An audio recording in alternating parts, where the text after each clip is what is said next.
The first real shock came on a Tuesday morning when the mining consortium of Rigel Prime sent an emergency message to the Council. The message was short and impossible to believe. Their entire asteroid mining operation had vanished overnight. Not destroyed, not captured, just gone. 100 massive mining platforms and 50,000 workers had simply disappeared from the Rigel system. The space where they had been working for decades was empty except for a single communication buoy floating where the main platform used to be. Council Chairman Mordek played the message from the buoy to the full assembly. The voice was human, calm, and polite, with an American accent that made the words sound almost friendly. The Rigel system is now under human protection. All former inhabitants have been relocated safely to approved Council territory. No further. Mining operations will be permitted in this system. We thank you for your understanding. The Council chamber erupted in angry voices. Ambassador Keth Vall stood up so fast his chair fell over. This is an act of war. They have kidnapped 50,000 beings. But before anyone could agree with him, another message arrived. This one came from the Centauri Refugee Processing Center. 50,000 beings from a dozen different species had arrived there in perfect health. They all told the same story. Human ships had appeared in the Rigel system and politely asked everyone to pack their belongings. They had been given comfortable quarters on human vessels and transported safely to Council space. No one had been hurt. No one had been threatened. They had just been asked to leave. The refugees also brought disturbing news. The human ships they had seen were enormous, bigger than anything in the Council fleet. They moved through space without, making a sound, and seemed to bend light around them like water. The technology was beyond anything the refugees had ever imagined. Captain Ben Taylor was ordered to investigate the Rigel incident personally. Ben was one of the Council's best explorers, a steady man who did not scare easily. His ship, the Wanderer, was fast and well-armed. If anyone could figure out what the humans were doing, it would be Ben. But when Ben reached the edge of the Rigel system, he found something that made his hands shake on the controls. Human ships waited for him there, ships that dwarfed his vessel, like mountains next to pebbles. Their hulls shimmered with energy fields that his sensors could not penetrate. They moved with grace that defied physics. The lead ship opened a communication channel. A woman's face appeared on Ben's screen. She had short blonde hair and calm blue eyes. Her uniform was simple but somehow looked more impressive than the fancy dress uniforms Council officers wore. "I'm Captain Amy Stone of the Human Defense Fleet," she said. "You are Captain Ben Taylor of the Council Exploration Service. You are here to investigate what happened to the Rigel mining operation." Ben found his voice. "How do you know who I am?" Captain Stone smiled. It was not a mean smile, but it was not entirely friendly either. "We know many things, Captain. The Council had its chance to treat humanity as equals. We decided to proceed independently. Please inform your leaders that human space is now off-limits to Council vessels. This is not a threat. It is simply our new reality." Ben looked at the massive ships surrounding him. Each one could probably destroy his vessel without effort. "What about the miners? What did you do with them?" "They are alive, healthy, and happy, on worlds of their choosing within Council space. We don't make war on civilians, Captain. We simply no longer acknowledge Council authority over human affairs." The conversation lasted 20 minutes. Captain Stone answered Ben's questions politely, but made it clear that the discussion was over when she decided it was over. She told him that humanity had moved beyond the need for Council approval. She said that humans would protect what they considered theirs, and they now considered the Rigel system theirs. "But why?" Ben asked. "The Council voted to give humanity 3 systems. Why do you need more?" Captain Stone's expression did not change. "The Council voted to give us 3 systems like a parent giving a child an allowance. We are not children, Captain Taylor. We are a spacefaring species with the same rights as any other. We will take what we need and defend what we take." When Ben asked about the technology that made such massive ships possible, Captain Stone's answer chilled him to the bone. "We made contact with the Forerunner artifacts, Captain. The ones your council declared too dangerous to study. We found them quite educational.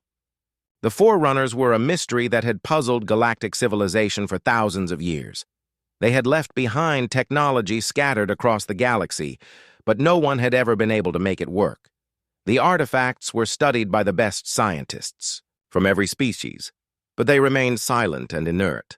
The Council had finally declared them too dangerous to investigate further after several research teams had simply vanished while studying them. Ben's report sent shockwaves through the Council. Humanity had not just developed new technology. They had unlocked secrets that had been hidden for millennia. They had done what the combined wisdom of 12 species had failed to do, and they had done it in less than a year. Dr. Elena Rodriguez received a visit from Council security forces 3 days after Ben's report reached headquarters. They wanted to know everything she had observed about human space.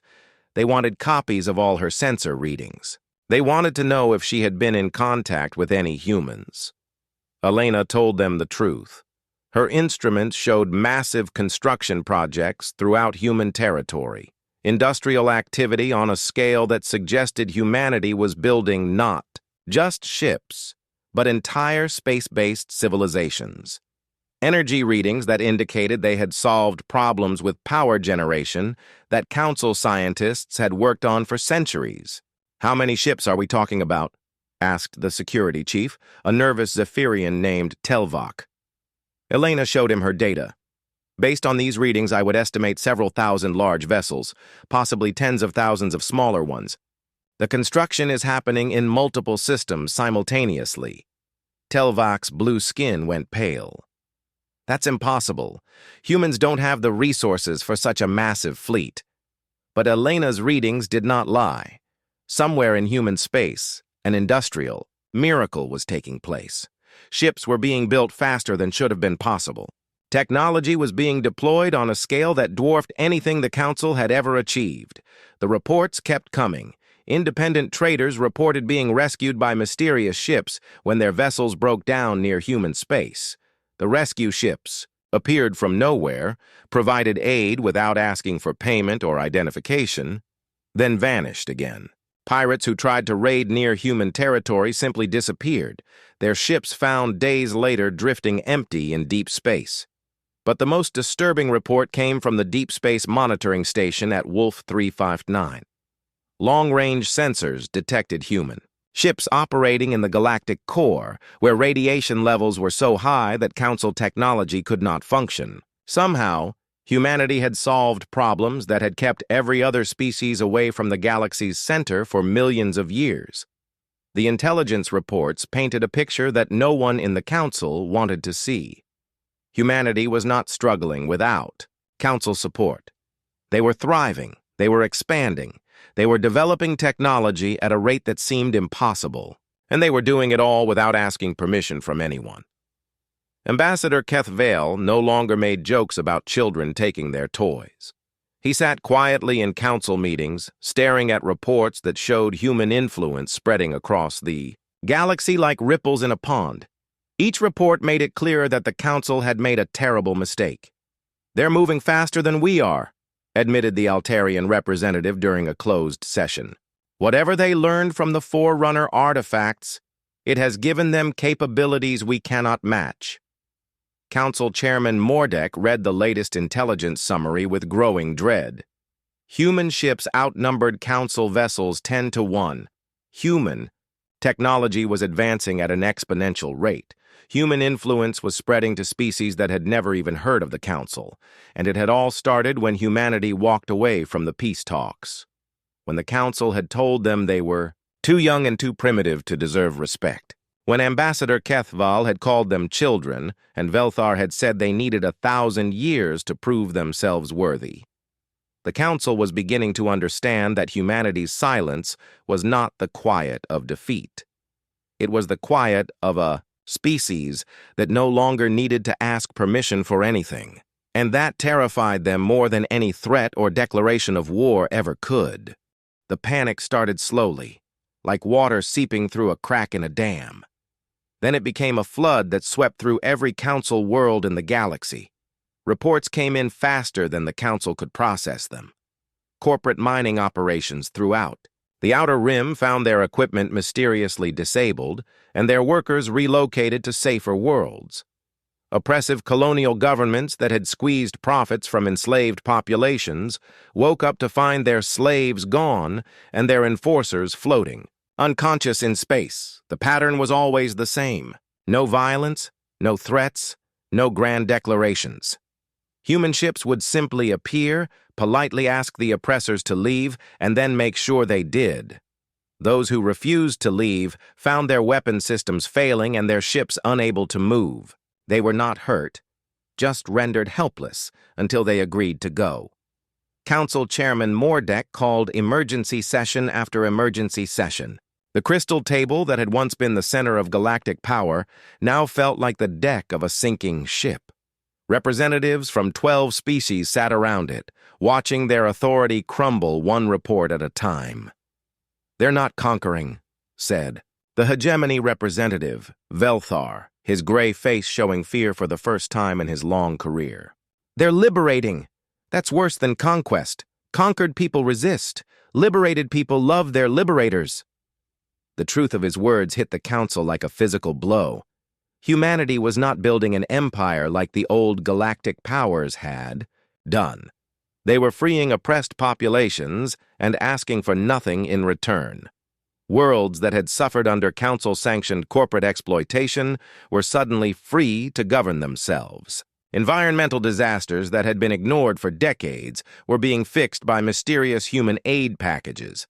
Senator Patricia Wells had served as humanity's voice in various diplomatic missions before the peace talks collapsed. Now she found herself in an impossible position. Council communications flooded her personal message system with increasingly desperate requests for meetings. Everyone wanted to know if she could arrange talks with human leadership. The most surprising message came from Council Chairman Mordek himself. His rock-like face appeared on her private communication screen, and for the first time, Patricia could remember. He looked worried. "Senator Wells," he said in his grinding stone voice, "the Council requests that humanity return to negotiations. The galaxy needs stability. Perhaps we can find a compromise that serves everyone's interests." Patricia read the message 3 times before responding. Her answer was short and to the point. "Chairman Mordek, humanity tried the negotiation approach. You found us unworthy of equal treatment. We've chosen to pursue our own path. Good luck with your stability." She sent the message and then sat back in her chair, wondering if she had just made the biggest diplomatic mistake in human history. But deep down, she knew she had said the right thing. The time for begging at the Council's table was over. The Council's military response came 2 weeks later. Admiral Zenthkar commanded the largest fleet the Council had assembled in 50 years. 300 ships from 7 different species, armed with the most advanced weapons in the galactic arsenal. Their mission was officially described as reconnaissance in force, but everyone knew it was a test of human defenses. Admiral Jake Morrison met them at the edge of human space with a single ship. The vessel that intercepted the Council fleet was unlike anything in their databases. It was massive but moved like a dancer. Its hull seemed to bend light around it, making it hard to look at directly. When Admiral Morrison's face appeared on Admiral Zenthkar's communication screen, the human looked older but calmer than he had during the peace talks. "Admiral Zenthkar," Jake said with polite formality, "you are leading a military fleet into human space without permission. Please explain your intentions." Zenthkar was a veteran of dozens of space battles.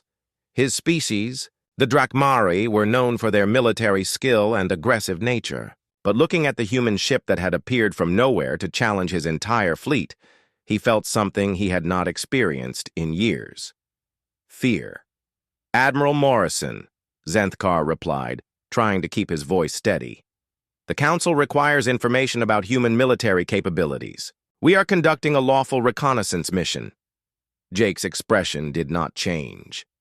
"Admiral, you are trespassing in sovereign human territory with a hostile fleet.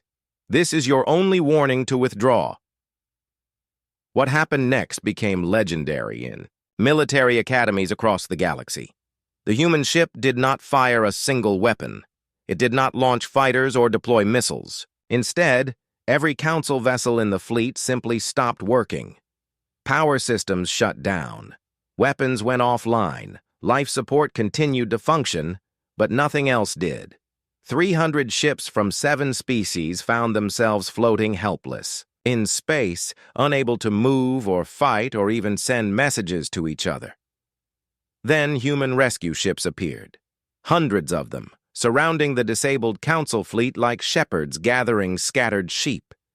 Medical teams boarded every council vessel to check on the crews.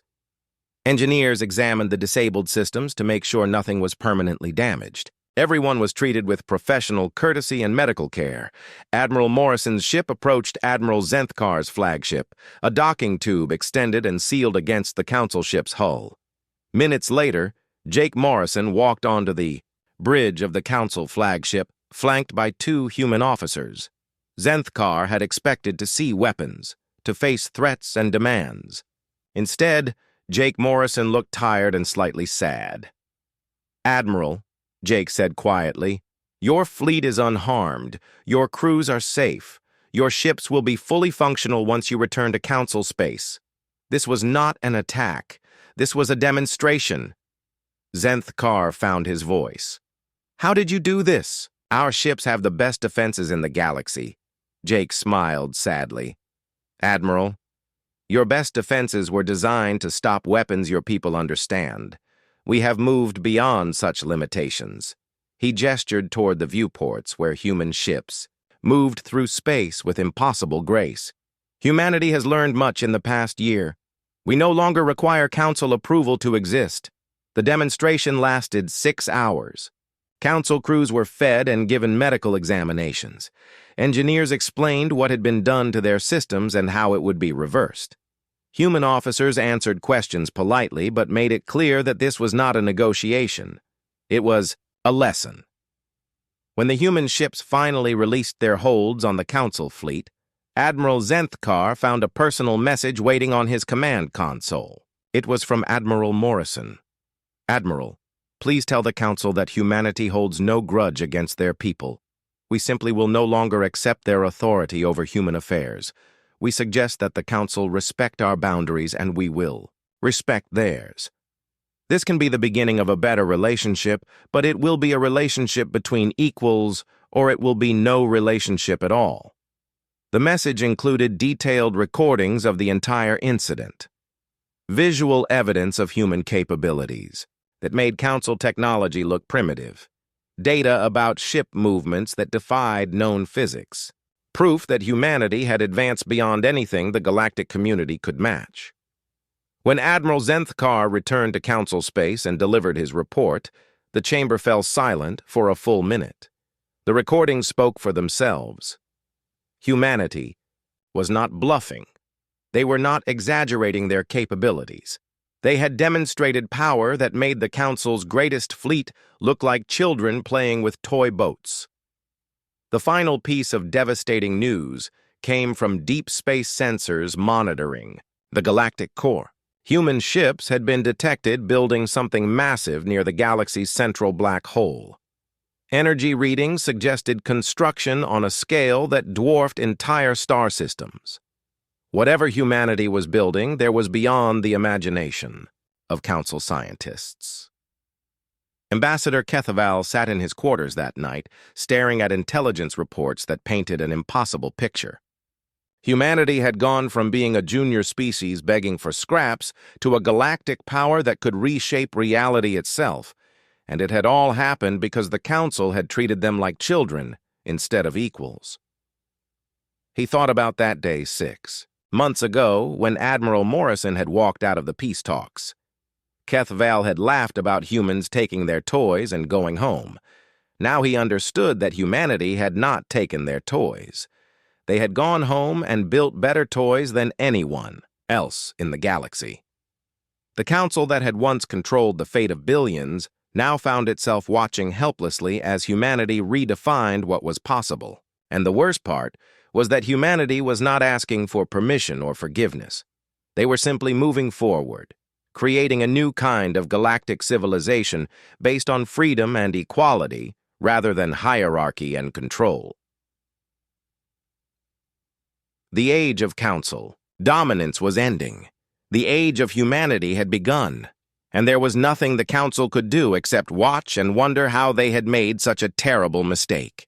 1 year after Admiral Morrison walked out of the peace talks, the galaxy looked completely different. The old order that had ruled for thousands of years was crumbling like a house built on sand. In its place, something new was growing. Dr. Kevin Murphy stood on the observation deck of the human research station called New Horizon. Through the massive windows, he could see ships from dozens of species docking peacefully together. Humans, Centauri, vegan colonists, Rigel miners, and species he had never seen before worked side by side on projects that would have been impossible under Council rule. Kevin ran humanity's new xenological exchange program. His job was to make contact with species that had been too small, too proud, or too afraid to join the Council. What he found amazed him every day. The galaxy was full of intelligent life that had been ignored or oppressed by the Council's rigid hierarchy. "Dr. Murphy," called his assistant, a young woman named Nancy Clark, "we have first contact protocols ready for the Tau Ceti delegation. They're requesting information about our educational exchange programs." Kevin smiled.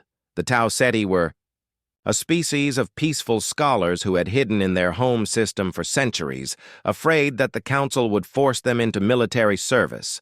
Now they wanted to share their vast libraries with humanity and learn about human science in return. "Set up the meeting for tomorrow," Kevin said, "and make sure they know we're not asking for anything except friendship." That was the key difference between humanity's approach and the Council's method. Humans did not demand tribute or allegiance. They offered knowledge, protection, and trade partnerships to anyone who wanted them. The only requirement was that species treat others with the same respect they wanted for themselves. The change was visible everywhere. Trade routes that had been controlled by Council monopolies were now open highways where anyone could travel freely. The ancient Nexus gates, mysterious structures left behind by the Forerunners, had come online under human control. Humanity offered free passage through the gates to any peaceful species, breaking the Council's stranglehold on galactic travel. Captain Amy Stone stood on the bridge of the massive human vessel called the Liberty, watching as construction crews put the finishing touches on the galaxy's first open communication network. The project would connect every world that wanted to join in a system of free information exchange. Any species could access the network, share their discoveries, and learn from others without Council oversight. "Captain," reported her communications officer, Lieutenant Brad Johnson, "we're receiving requests from 47 species to join the network, all peaceful civilizations that want to share knowledge and culture." Amy nodded. It was happening faster than anyone had expected. The galaxy was hungry for freedom from the Council's control. Species that had been isolated for generations were eager to connect with others on equal terms. The irony was not lost on Amy. The Council had rejected humanity because they were too young and inexperienced for galactic citizenship. Now, humanity was creating a new form of galactic citizenship that welcomed everyone regardless of age or technology level. On the old Council station Harmony Prime, the crystal table sat mostly empty. Only 8 species still attended the weekly meetings. 4 had withdrawn to join humanity's growing alliance. The remaining representatives sat in a hall that felt too big and too quiet. Ambassador Kethval looked around the nearly empty chamber and felt the weight of his mistakes. His jokes about humans being children had helped destroy the most powerful political alliance in galactic history. Now he watched helplessly as the council's influence disappeared like morning mist in sunlight. "We need to accept reality," said the Altarian representative during a closed session. "Humanity has won without firing a shot. They offer what we never could: true equality and freedom from oppression." Council Chairman Mordek's rock-like face showed deep cracks of worry. Intelligence reports showed council member species secretly negotiating with human representatives. Trade agreements were being canceled and replaced with direct deals that bypassed council authority entirely. The final blow to council power came when humanity announced the opening of the Galactic University. The institution would be built around one of the reactivated Nexus gates, accessible to students from any species. The greatest minds in the galaxy would teach and learn together, sharing knowledge freely without political interference. Dr. Elena Rodriguez was chosen to head the university's xenobiology department, standing in her new laboratory, surrounded by equipment that made her old research station look primitive. She marveled at how much had changed. "The species we're meeting through the exchange program are incredible," she told her research team during their weekly meeting. "The Andromedans have biological knowledge we never imagined. The crystal entities from the Magellanic Clouds think in ways that challenge every assumption we've made about intelligence." Elena's team included scientists from 12 different species, all working together to understand the galaxy's incredible diversity of life. It was the kind of cooperation that the Council had claimed to support, but never actually achieved. Admiral Morrison stood on the bridge of his flagship, the Defiance, reading the latest reports from across human space. Hundreds of new colonies were being established. Dozens of species had joined humanity's growing alliance. The galactic economy was booming as free trade replaced council monopolies. But the report that pleased him most came from Earth. His grandson, the little boy who had been learning to walk a year ago, was now taking his first steps in a universe where humans were respected as equals. The child would grow up in a galaxy where his species was not forced to beg for acceptance. A communication request appeared on Morrison's screen. The sender was Council Chairman Mordek. Jake almost deleted it without reading, but curiosity made him open the message. "Admiral Morrison," the message began. "The Council formally requests a meeting to discuss the current state of galactic affairs. We believe there may be room for cooperation between our peoples." Jake read the message twice before composing his reply. "Chairman Mordek, humanity is always willing to discuss cooperation between equals. However, we will not return to a system where some species are considered superior to others.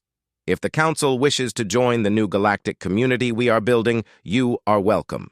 But you will join as equals, not as rulers." He sent the message and then returned to his reports. There was too much good work being done to waste time on old grudges. In his private quarters on Harmony Prime, Ambassador Kethval read intelligence reports about humanity's latest achievements. They had made contact with 3 new civilizations in the past week. The Galactic Communication Network was expanding daily. Species that had never spoken to each other were forming friendships across the vastness of space. Kethval remembered his exact words from the peace talks a year ago. Perhaps, in another 1,000 years, humans might be ready for true galactic citizenship. He had been completely wrong. Humans had not only achieved galactic citizenship, they had redefined what it meant. The Council had treated galactic citizenship like a privilege to be earned through submission to authority. Humanity treated it like a right that belonged to every intelligent species simply because they existed. The difference between those two approaches had changed everything.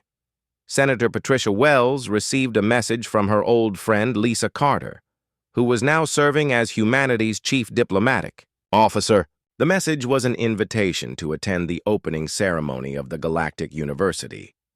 Representatives from over 100 species would be there to celebrate the beginning of a new age of learning and cooperation. Patricia smiled as she read the invitation. A year ago, humanity had been told they were too young and primitive to deserve 3-star systems. Now they were hosting the largest gathering of intelligent species in galactic history. The ceremony would take place at the Nexus Gate that humanity had activated near the galactic core, the same region that the Council had declared too dangerous to explore. Humanity had not only explored it, they had built a magnificent station there that served as a beacon of hope for oppressed peoples throughout the galaxy. As Patricia prepared her response to the invitation, she thought about the empty, human chairs around the Council's crystal table. Those chairs had once represented humanity's attempt to find acceptance in the existing galactic order. Now they represented something much more important, proof that sometimes walking away was the bravest choice of all. The galaxy was becoming what it should have been all along. A community of equals working together to build something better than any species could achieve alone. And it had all started when 3 humans stood up from a negotiating table and walked away from those who thought age was more important than dignity. Admiral Morrison had been right that day. The only regret was that they had waited so long to trust themselves. The big building on Nexus Prime looked like it was made of glass and metal. It reached up into the orange sky where 3 suns shone down on the planet. Inside the huge room, beings from 47 different worlds sat in their special areas. Some needed water to breathe, others needed different gases. The air buzzed with the sound of machines that helped everyone understand each other. Council Speaker HFY stood up tall. She had black skin that looked like polished stone and 4 arms that moved as she talked. When she raised all 4 arms, everyone stopped talking and listened. "We are here today to talk about the humans," she said. Her voice was deep and carried through the whole room. In just 200 years since we first met them, they have built homes on more than 30 different worlds. They are using our trade roads without asking. They ignore the rules that we have followed for thousands of years. The other aliens started talking to each other. A big creature that looked like a giant insect clicked its mouthparts. They build wherever they want. They trade with whoever they want. They act like they own everything. Jake Morrison sat in the human area and watched everything happen. He was 55 years old and had been working as Earth's main speaker to other worlds. For 20 years, his face showed no emotion as the aliens talked about his people. He had seen humans go from being new and curious to being seen as dangerous in just a few decades. "The Council has made a choice," HFY said. "All 47 worlds agree. The humans must come here and explain what they are doing. They must tell us why they are spreading so fast. They must accept the limits we think are needed to keep peace in the galaxy." A glowing paper appeared in front of Morrison. It had the marks of all 47 alien races on it. He read it slowly and saw the hidden threats in the fancy words. Come to the Council in 1 month or face punishment. They might stop trading with humans or even send warships to fight them. Morrison closed the paper and stood up. Every creature in the room looked at him. For a moment, the only sound was the breathing machines of aliens who needed different air. "I have read your message," Morrison said. His voice was calm and steady. "Humanity will answer within the time you have given us." As he walked out of the room, he could hear whispers behind him. The Council expected humans to be angry or scared. They thought humans would try to make deals or argue. Instead, Morrison just said they would respond. It was the first hint of what was coming. Back on Earth, Morrison met with President Lewis and the World Council. They sat around a big table in Geneva while Morrison told them what happened. "They want us to explain ourselves like children who broke the rules," Morrison said. "They think they have the right to tell us where we can live and how we can trade." President Lewis was a woman in her 60s with gray hair and sharp eyes. "What do they expect us to say? That we are sorry for being successful? That we will stop building new colonies because it makes them uncomfortable?" "They expect us to beg," said General Hayes, who ran Earth's Space Forces. "They want us to promise we will follow their old rules and ask permission for everything." Morrison looked out the window at the city below. Millions of humans lived their lives without knowing or caring about the Galactic Council. They worked, loved, built things, and dreamed of the future. The idea that aliens thought they could control all of that seemed almost funny. "What if we do not do what they expect?" Morrison asked. The room got quiet. Secretary of State Johnson leaned forward. "What do you mean? What if we refuse to play their game? What if we do not argue or make excuses or try to convince them we are right? What if we just say no?" President Lewis smiled. It was not a nice smile. "That would certainly surprise them." "They have been in charge for 5,000 years, Morrison said. "Every new race that joins the galaxy bows down to them and follows their rules. They cannot imagine a species that simply refuses to recognize their authority." General Hayes frowned. "That could mean war. They have 47 worlds behind them.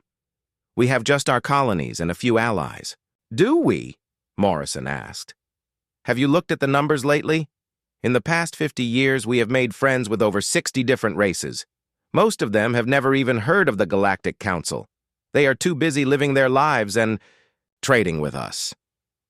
The truth was that the galaxy was much bigger than the Council wanted to admit.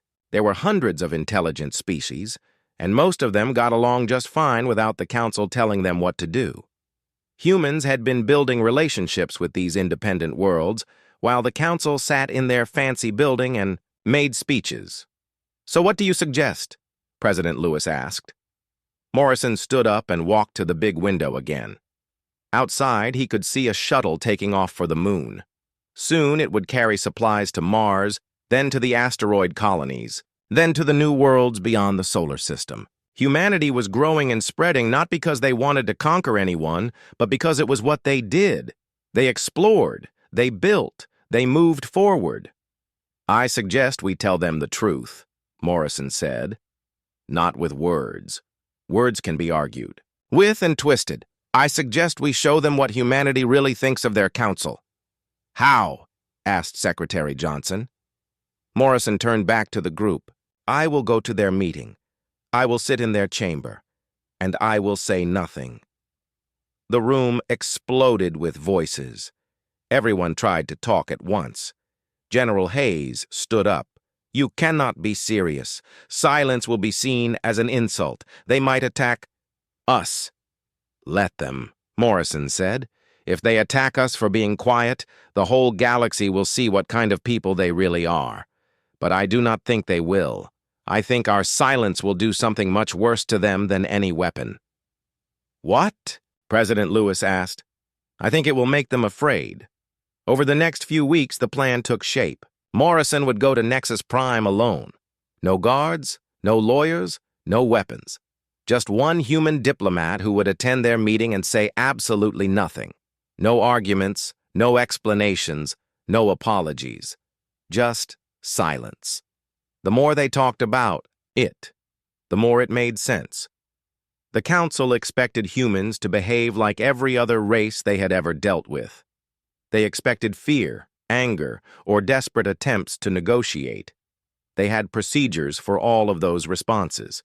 They had no procedure for a species that simply refused to engage. "It is risky," President Lewis said during their final meeting. "If this goes wrong, we could find ourselves fighting half the galaxy." Morrison packed his small bag and checked his simple black suit one more time. "Madam President, we are already fighting half the galaxy. We are just doing it in a way they do not understand." As his ship prepared to leave Earth, Morrison thought about what was coming. In a few days, he would sit in the most powerful political building in the galaxy and show them something they had never seen before. A human who did not need their approval, did not fear their threats, and did not care about their rules. The Galactic Council was about to learn that humanity played by different rules. And the lesson would start with silence. 28 days passed, and no human warships appeared at the edge of the Nexus Prime system. The Council had prepared for a massive fleet of Earth's most powerful military vessels. They expected hundreds of ships carrying diplomats, lawyers, and soldiers. Instead, their sensors picked up something that confused them. One small transport ship asked for permission to land.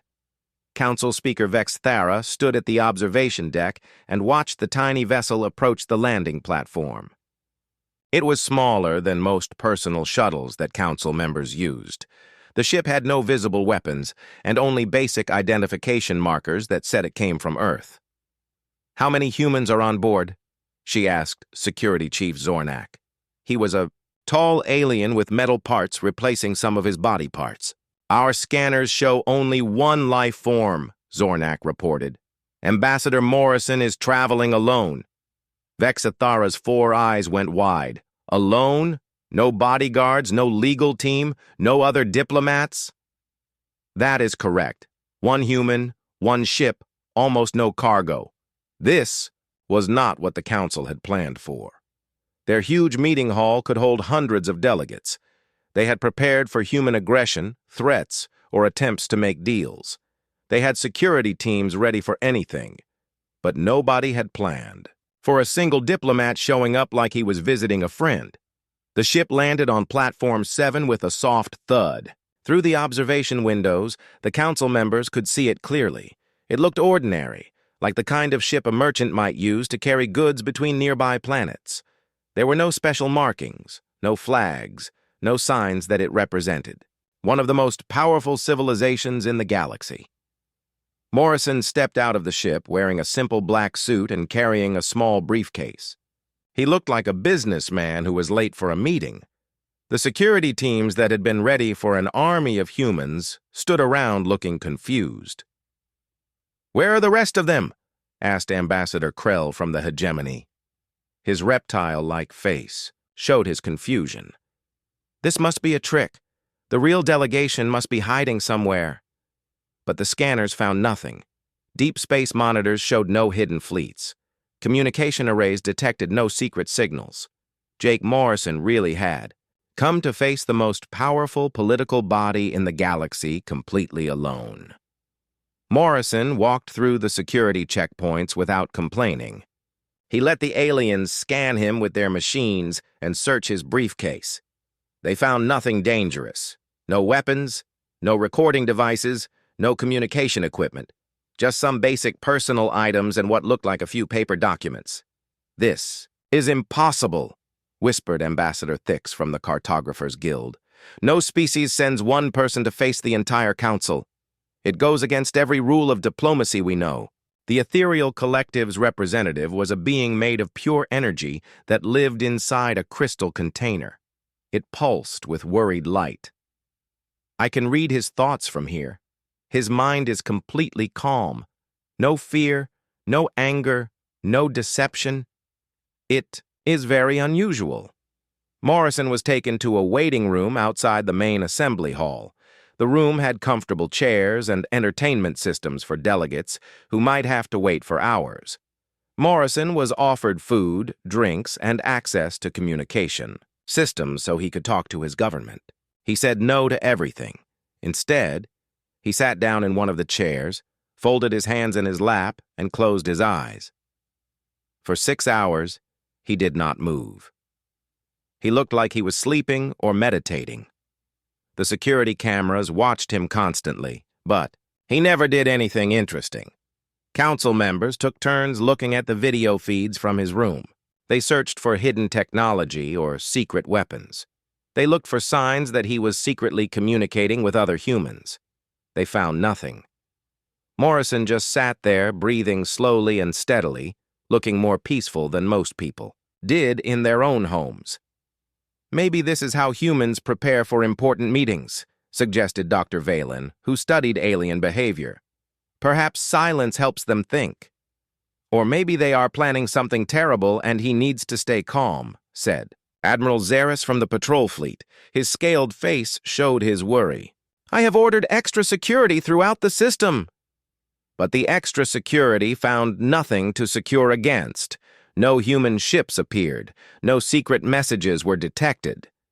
The only thing unusual in the entire Nexus Prime system was one quiet human, sitting in a waiting room doing absolutely nothing. As the hours passed, the council members grew more nervous. They had prepared for every kind of human behavior, except this one. They knew how to handle angry aliens who shouted and made threats. They could deal with scared aliens who begged for mercy.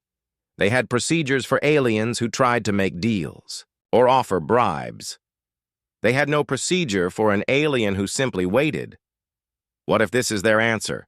asked Ambassador Larix from the Stellar Syndicate. "What if sending one quiet human is their way of telling us what they think of our council?" The question made everyone uncomfortable. The Galactic Council was supposed to be the most important political organization in the galaxy. Species were supposed to be honored just to speak before them. The idea that humans might not take them seriously was almost unthinkable. "Impossible," said Vexithara, but her voice did not sound as confident as usual. "No species would risk insulting the Council so directly, unless they do not fear us," said the Ethereal Collective's representative. Its crystal container pulsed with anxious energy. When the great doors of the assembly hall finally opened, Morrison stood up slowly and walked forward. He moved like he had all the time in the world. 47 different alien species watched him approach the center of the chamber.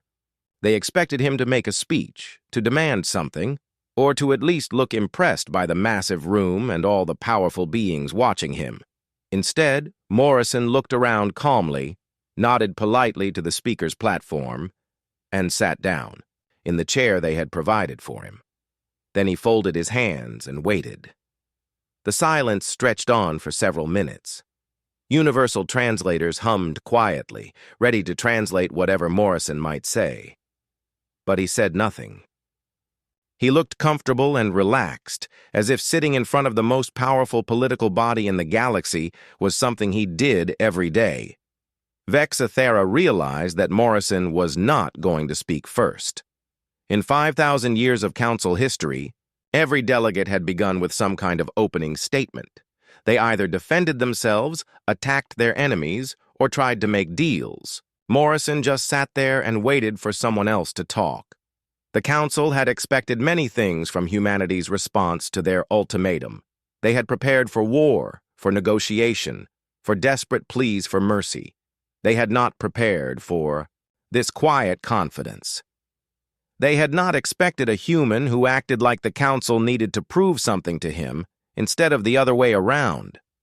For the first time in thousands of years, the Galactic Council did not know what to do next. And in his simple chair at the center of their great hall, Jake Morrison continued to wait with the patience of someone who had all the time in the world. The most powerful beings in the galaxy were about to learn that sometimes the most frightening thing an enemy can do is absolutely nothing at all. And Morrison was prepared to do nothing for as long as it took to make his point.